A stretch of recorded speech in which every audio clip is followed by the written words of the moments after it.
Hey, how you doing?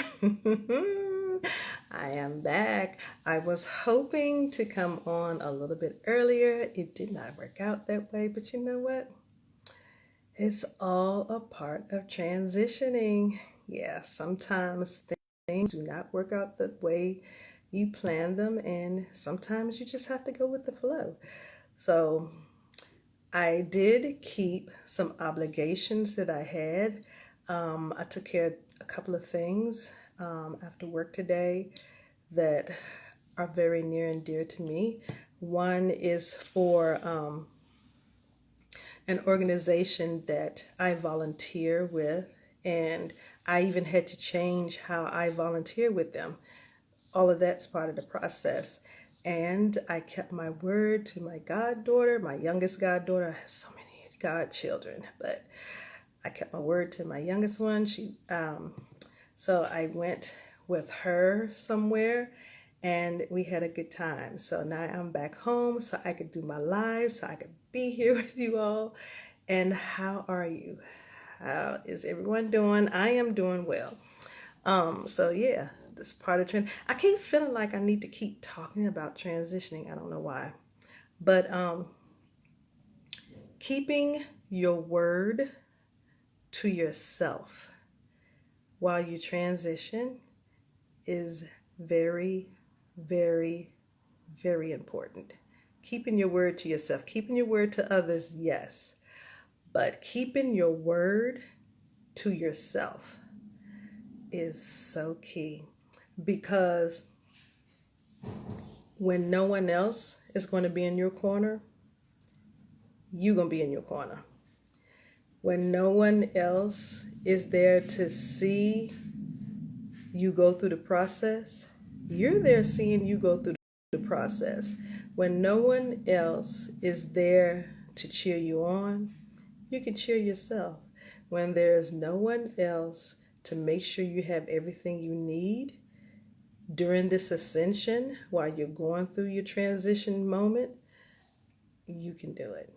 You know, it's always nice to have other people there, but there are moments on that journey where you're not going to have anybody. So, what are you going to do? Keep that word to yourself. Don't depend on people as much as you think they should be there because here's the thing, some of them weren't meant to be there for everything for you in the first place. And then, two, sometimes you are trying to place a responsibility on them, and that's not their place because they may not have the capacity to fill that order for you. Say, for instance, every time a friend of yours is going through something, you always there every time, always, no matter what it is, all the time. And then you get sick. You get sick, and it seems like a really, really, really bad thing. And you're upset because your friends aren't there the way that you think they should be. Hey, chicken, how my baby girl doing? Yeah, how you expect them to be there for you the way you were for them, and you get upset because have you ever heard people say, I do this for everybody, but can't nobody be there for me? That's because you're placing a responsibility on those people that did not belong to them. It didn't. There's no point in getting upset with them. They may not have the capacity to deal with what it is that you're going through. So what? You had the capacity to go through and help them and support them what they were going through. But that does not mean that they have the qualification or the capacity to deal with what it is that you're going through. And that's part of the transition period. Sometimes you deal with that. Sometimes you're going to have people in your corner. Sometimes you're not. It's life. And transitioning is life. And we all go through it. And we all have to deal with what comes with it or what doesn't come with it. So sometimes it sucks. It really does. Sometimes it sucks. It just does not feel good. It doesn't smell good, taste good, none of that.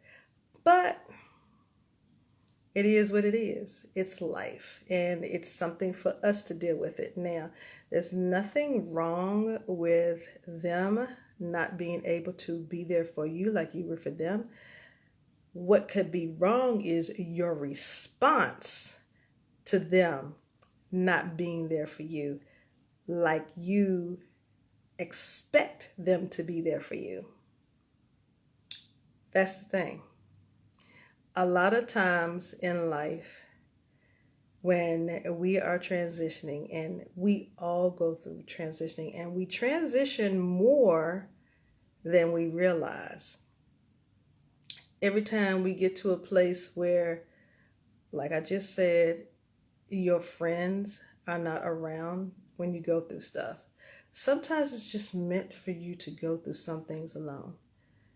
You know how you're in school and the teacher preps everybody with the same lesson, and you can even break out into groups and work together. You can even have study groups.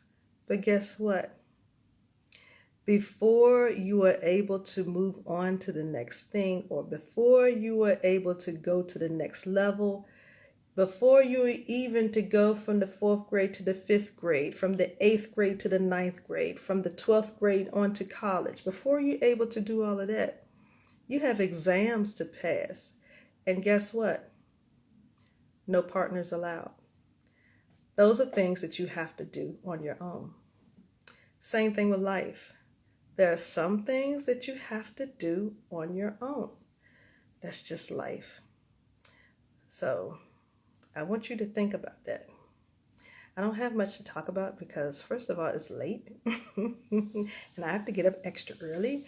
But I wanted to keep my word to my friend Julie. Hey, Julie. And to you all, that I was coming on here every night, or every day rather, for 2 weeks to go live. And I wanted to keep that promise. I wanted to keep that. So yeah, I did it. This is going to be the shortest one, I think. So anyway, I just wanted you to think about those things a little bit. Sometimes in life, you're supposed to go at it alone sometimes. Not all the time, but sometimes. You got to discern when. You got to discern when. And you have to be okay when no one else can be there for you. You have to be okay with that. You know why? Because that puts you in the position to trust you more often than you do. Because a lot of times we are so dependent on other people. And life wasn't meant for us to do that. Now, that doesn't mean that we can't go to people when we do need support. But if no one can be there, what are you going to do then? Start leaning on you. Start trusting your abilities, your skills, your talents. Sharpen those things. If you don't know what those things are, look at the activities that you do all the time. Think about things that you like to do. Think about things that you don't like to do. What are some of the desires of the things that you would like to do? And start there. Spend more time with you. The only way you're going to be able to know what you like and don't like, you got to spend more time with you. You paying a lot of attention to people's words can sometimes steer you in the wrong direction. Even those who mean you well, they can still steer you in the wrong direction. So what am I trying to say? Granny is trying to say, trust you more. Learn how to trust the God-given gifts and the abilities and the talents that you have. Use them well, use them appropriately, and do what you do best. Be the best you, because no one else can do it for you but you. Now, yeah, there are people who can support you, but at the end of the day, there are still things that you have to do. You can't always depend on everybody. So I am signing off now so I can get ready for bed. I hope you all are well. Hope you had a very great day. I hope you have a peaceful rest tonight, wherever you are. If you're getting up on the other side of the world, I hope and pray that you have a very good day. And for those who are coming to the replay, thanks for watching. This is Elegant Granny, and I am signing off. Peace.